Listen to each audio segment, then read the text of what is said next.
Today's topic, liquefaction of gases.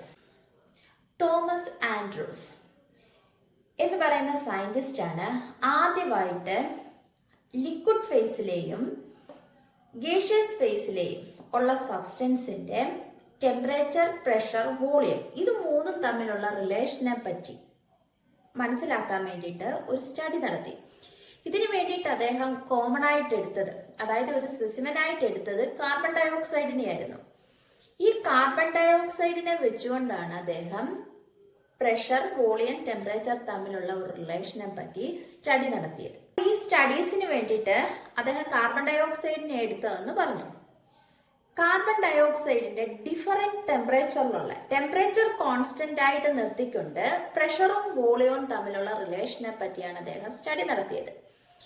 അതിനു വേണ്ടിയിട്ട് അദ്ദേഹം ഡിഫറെന്റ് ഐസോത്തേം പ്ലോട്ട് ചെയ്തു. ഐസോത്തേം എന്ന് പറഞ്ഞാൽ ടെമ്പറേച്ചർ കോൺസ്റ്റന്റ് ആയിട്ട് നിർത്തിക്കൊണ്ട് പ്രഷറും വോളിയവും തമ്മിലുള്ള റിലേഷൻ വെച്ച് നമ്മൾ ഒരു ഗ്രാഫ് വരയ്ക്കുക. The graph obtained by plotting pressure against volume at constant temperature is known as isotherm. അപ്പം ഡിഫറെന്റ് ടെമ്പറേച്ചറിലെ ഐസോതേം ആണ് അദ്ദേഹം പ്ലോട്ട് ചെയ്തത്. ഇപ്പം ആദ്യമേ അദ്ദേഹം 50 ഡിഗ്രി സെൽഷ്യസിലുള്ള കാർബൺ ഡൈ ഓക്സൈഡിന്റെ റിലേഷൻ നോക്കി. അതായത് ടെമ്പറേച്ചർ കോൺസ്റ്റന്റ് ആയിട്ട് വെച്ചിരിക്കുക, 50 വെച്ചിരിക്കുക. എന്നിട്ട് പ്രഷറും വോളിയവും ചേഞ്ച് ചെയ്തു. അന്നേരം അദ്ദേഹത്തിന് കിട്ടിയ ഒരു കേർവ് ആയിരുന്നു ഈ രീതിയിലുള്ള ഒരു കേർവാ കിട്ടിയത്. അപ്പൊ ഈ പോയിന്റില് വോളിയം, എക്സ് ആക്സിസിൽ നമ്മൾ എടുത്തിട്ടുള്ളത് വോളിയവും വൈ ആക്സിസിൽ പ്രഷറുമാണ്. അപ്പൊ ഈ ഒരു പോയിന്റിൽ വോളിയം വളരെ കൂടുതലാണ്, മാക്സിമം. ആ സമയത്ത് പ്രഷർ എന്ന് പറയുന്നത് എന്തായിരിക്കും? കുറവാണല്ലോ. മുകളിലോട്ട് പോകുന്നതോറും പ്രഷർ ഇൻക്രീസ് ചെയ്യും. അപ്പം ഈ ഒരു പോയിന്റ് എന്ന് പറയുന്നത് ഇത് വോളിയം മാക്സിമം. പക്ഷെ ആ സമയത്ത് ടെമ്പറേച്ചർ എന്ന് പറയുന്നത് എന്തായിരിക്കും? ഇവിടെ മിനിമം. അപ്പം വോളിയം ഇങ്ങോട്ട് വരുന്നോറും വോളിയം ഡിക്രീസ് ചെയ്യുക, പക്ഷെ അതിനനുസരിച്ച് പ്രഷർ എന്ത് ചെയ്തുകൊണ്ടിരിക്കുകയാണ്? ഇൻക്രീസ് ചെയ്യുക. അപ്പൊ നമുക്ക് കിട്ടിയ ഗ്രാഫിൽ നിന്ന് മനസ്സിലാക്കിയത് at 50 degree Celsius carbon dye oxide behaves as ideal gas. നമ്മൾ പറഞ്ഞ ഐഡിയൽ ഗ്യാസിൽ PV ഇസിക്കൽ ടു എന്തായിട്ടാണ് നമ്മൾ വന്നിട്ടുള്ളത്? PV ഇസിക്കൽ ടു nRT അല്ലെങ്കിൽ PV is equal to a constant എന്നാണ് നമുക്ക് കിട്ടുന്നത്. അപ്പൊ 50 ഡിഗ്രി സെൽഷ്യസില് അദ്ദേഹത്തിന് മനസ്സിലായി കാർബൺ ഡൈ ഓക്സൈഡ് എന്തായിട്ടാണ് ബിഹേവ് ചെയ്യുന്നത്? ഐഡിയൽ ഗ്യാസ് ആയിട്ടാണ് ബിഹേവ് ചെയ്യുന്നത്. അപ്പൊ 50 ഡിഗ്രി സെൽഷ്യസിൽ അദ്ദേഹത്തിന് മനസ്സിലായി, ഈ 50 ഡിഗ്രി സെൽഷ്യസിൽ ഈ കർവിൽ നിന്ന് അദ്ദേഹത്തിന് മനസ്സിലായി carbon dye oxide ideal gas ആയിട്ട് ബിഹേവ് ചെയ്യുന്നുവെന്നും അതേപോലെ തന്നെ ഗേഷ്യസ് സ്റ്റേറ്റിലാണ് അത് നിൽക്കുന്നത്. പ്രഷർ എത്ര ഇൻക്രീസ് ചെയ്തെന്ന് പറഞ്ഞാലും അത് എന്തായിട്ട് മാറുന്നില്ല? ലിക്വിഡ് ആയിട്ട് മാറുന്നില്ല. നമ്മൾ പഠിച്ചിട്ടുണ്ട്, പ്രഷർ ഇൻക്രീസ് ചെയ്യുമ്പോൾ ഗ്യാസ് കംപ്രസ് ചെയ്യും. കംപ്രസ് ചെയ്യുന്നുണ്ടെ ഫോഴ്സ് ഓഫ് അട്രാക്ഷൻ ഇൻക്രീസ് ചെയ്യും. അപ്പൊ അത് എന്തായിട്ട് മാറണം? ലിക്വിഡ് ആയിട്ട് മാറണം. പക്ഷെ 50 ഡിഗ്രി സെൽഷ്യസിൽ പ്രഷർ എത്ര ഇൻക്രീസ് ചെയ്തെന്ന് പറഞ്ഞാലും കാർബൺ ഡൈ ഓക്സൈഡ് ലിക്വിഡ് ആയിട്ട് മാറുന്നില്ല. ഗേഷ്യസ് ഫോമിൽ തന്നെയാണ് ഇത് നിൽക്കുന്നതെന്ന് അദ്ദേഹത്തിന് മനസ്സിലാക്കി. അപ്പൊ ഇനി അദ്ദേഹം അടുത്ത ഒരു ടെമ്പറേച്ചറിലോട്ട് പോയി. അതായിരുന്നു 31.1 ഡിഗ്രി സെൽഷ്യസ്. അപ്പൊ 31.1 ഡിഗ്രി എന്നുള്ളത് കോൺസ്റ്റന്റ് ആയിട്ട് വെച്ചിട്ട് ഇതേപോലെ പ്രഷറും വോളിയം ചേഞ്ച് ചെയ്തു. അന്നേരം അദ്ദേഹത്തിന് കിട്ടിയ കർവാണ് ഇതിന്റെ ഈ ഗ്രാഫ്. അപ്പൊ ഇതിൽ നിന്നും അദ്ദേഹത്തിന് മനസ്സിലായി, ഇവിടെ നോക്കിക്കഴിഞ്ഞാലും വോളിയം ഇൻക്രീസ് ചെയ്തപ്പോൾ പ്രഷർ അവിടെ എന്തായിരുന്നു? കുറവായിരുന്നു. ഇനി ഇങ്ങോട്ട് വരുന്നതോറും വോളിയം ഡിക്രീസ് ചെയ്യുക, അതിനനുസരിച്ച് പ്രഷർ എന്ത് ചെയ്യുന്നുണ്ട്? ഇൻക്രീസ് ചെയ്യുന്നുണ്ട്. അപ്പം വോളിയം ഡിക്രീസ് ചെയ്യുന്നതിനനുസരിച്ച് പ്രഷർ ഇൻക്രീസ് ചെയ്യുന്നുണ്ട്. അപ്പൊ 31.1 ഡിഗ്രി സെൽഷ്യസിലും കാർബൺ ഡൈ ഓക്സൈഡ് എന്ത് കാണിക്കുന്നുണ്ട്? Ideal gas behaviour. പക്ഷെ ഈ ഗ്രാഫിന് ഒരു സ്ലൈഡ് വേരിയേഷൻ വരുന്നുണ്ട്. ഈ രണ്ട് കർവും കൂടെ കമ്പയർ ചെയ്താൽ ഇതൊരു കർവായിട്ടാണ് കിട്ടുന്നത്. പക്ഷെ ഇവിടെ കിട്ടിയ ഗ്രാഫിന് ഈ കർവിൽ നിന്ന് കുറച്ച് വേരിയേഷൻ വരുന്നു എന്ന് അദ്ദേഹത്തിന് മനസ്സിലാക്കി. അപ്പൊ 31.1 ഡിഗ്രിയിലാണ് ഈ കർവിന് ഒരു സ്ലൈഡ് വേരിയേഷൻ വരുന്നതായിട്ട് കണ്ടു. പക്ഷെ ആ സ്റ്റേറ്റിലും ഗേഷ്യസ് ഫോമിൽ തന്നെയാണ് അത് എക്സിസ്റ്റ് ചെയ്യുന്നതെന്ന് മനസ്സിലാക്കി. അപ്പൊ അദ്ദേഹം ടെമ്പറേച്ചർ കുറച്ചുകൂടെ ഒന്ന് കുറച്ചു, ഒരു സ്ലൈറ്റ് വേരിയേഷൻ വരുത്തി. ഇവിടെ നോക്കിയാൽ അറിയാം 31.1 ഡിഗ്രി ആയിരുന്നു. ഇപ്പൊ ഇതെന്താക്കി മാറ്റി 30.98, അതായത് ഒരു സ്ലൈഡ് വേരിയേഷനേ ഉള്ളൂ. അന്നേരം കിട്ടിയ ഗ്രാഫാണ് അതിന്റെ ഈ രീതിയിലാണ് അദ്ദേഹത്തിന് കിട്ടിയത്. അപ്പൊ അദ്ദേഹം കണ്ട ഒരു കാര്യം എന്ന് പറയുന്നത് പ്രഷർ 73 ആക്കിയ പോയിന്റില് ഗ്യാസ് എന്ന് പറയുന്നത് ലിക്വിഡ് ആയിട്ട് മാറാൻ ചേഞ്ച് ചെയ്യുന്നതെന്ന് കണ്ടു. അതായത് 30.98 ഡിഗ്രി സെൽഷ്യസിൽ ടെമ്പറേച്ചർ കോൺസ്റ്റന്റ് ആയിട്ട് വെച്ചുകൊണ്ട് പ്രഷറിന് വേരിയേഷൻ വരുത്തി. അങ്ങനെ 73 എന്ന് പറയുന്ന പ്രഷറിൽ എത്തിയപ്പോഴേക്കും ഗ്യാസ് ലിക്വിഡ് ആയിട്ട് മാറുന്നത്, അതായത് വേപ്പർ സ്റ്റേറ്റിലോട്ട് കൺവേർട്ട് ചെയ്യുന്നതായിട്ട് അദ്ദേഹം കണ്ടു. അപ്പൊ ഏത് ടെമ്പറേച്ചറിലും ഏത് പ്രഷറിലും വെച്ചായിരുന്നു ഗ്യാസ് ലിക്വിഡ് ആയിട്ട് മാറാൻ തുടങ്ങിയത്?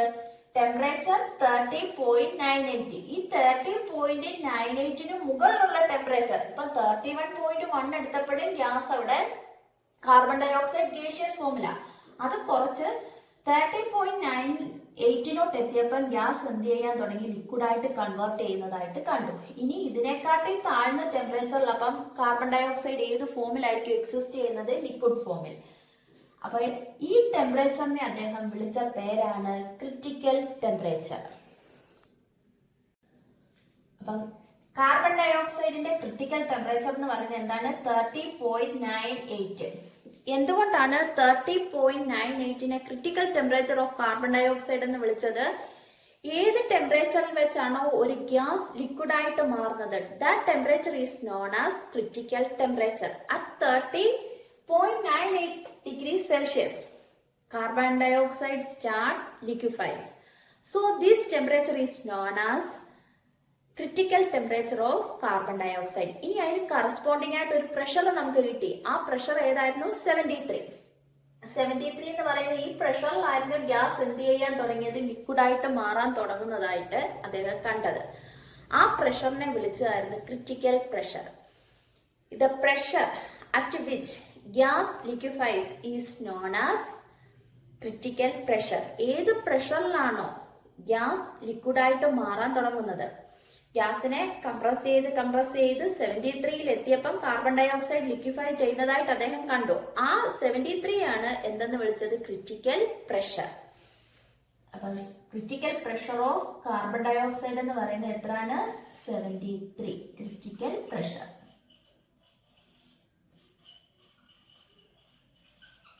ഇനി ഇതിന് കറസ്പോണ്ടിങ് ആയിട്ട് ഒരു വോളിയം നമുക്ക് കിട്ടുമല്ലോ. അതായത് 73 എന്ന് പറയുന്ന പ്രഷറിന് കറസ്പോണ്ടിങ് ആയിട്ട് ഒരു വോളിയം നമുക്ക് കിട്ടി. ഈ വോളിയത്തിനെയാണ് നമ്മൾ എന്തെന്ന് വിളിക്കുന്നത്? Critical volume. Critical volume. അപ്പൊ 3 കാര്യം നമ്മൾ പറഞ്ഞു: critical temperature, critical pressure and critical volume. ഏത് ടെമ്പറേച്ചറിലാണോ ഒരു ഗ്യാസ് ലിക്വിഡ് ആയിട്ട് മാറുന്നത്, that temperature is known as critical temperature. ഇനി അത് ഒരു പ്രഷറിലായിരിക്കുമല്ലോ, കംപ്രസ് ചെയ്ത ഒരു പ്രഷറിൽ എത്തുമ്പോഴാണ് ഗ്യാസ് ലിക്വിഡ് ആയിട്ട് മാറുന്നത്. That pressure is known as critical pressure. ഇനി ആ പ്രഷറിന് അന്നേരം കറസ്പോണ്ടിങ് ആയിട്ട് അവിടെ ഒരു വോളിയം കിട്ടും. പ്രഷറിനെ നമ്മൾ ഇൻക്രീസ് ചെയ്യും, അതായത് കംപ്രസ് ചെയ്യുമ്പോൾ വോളിയം എന്ത് ചെയ്യാൻ തുടങ്ങും? ഡിക്രീസ് ചെയ്യും. അപ്പൊ ഏത് വോളിയത്തിൽ എത്തുമ്പോഴാണോ ഇത് ലിക്വിഡ് ആയിട്ട് മാറുന്നത്, that volume is known as critical volume. ഇതിനെ 3നെയും കൂടെ നമ്മൾ ചേർത്ത് പറയുന്നതാണ് ക്രിട്ടിക്കൽ കോൺസ്റ്റൻസ്. ക്രിട്ടിക്കൽ ടെമ്പറേച്ചറിനെ റെപ്രസെന്റ് ചെയ്യുന്നതാണ് TC. Then critical pressure PC, critical volume VC. TC, PC and VC. These are known as critical constants.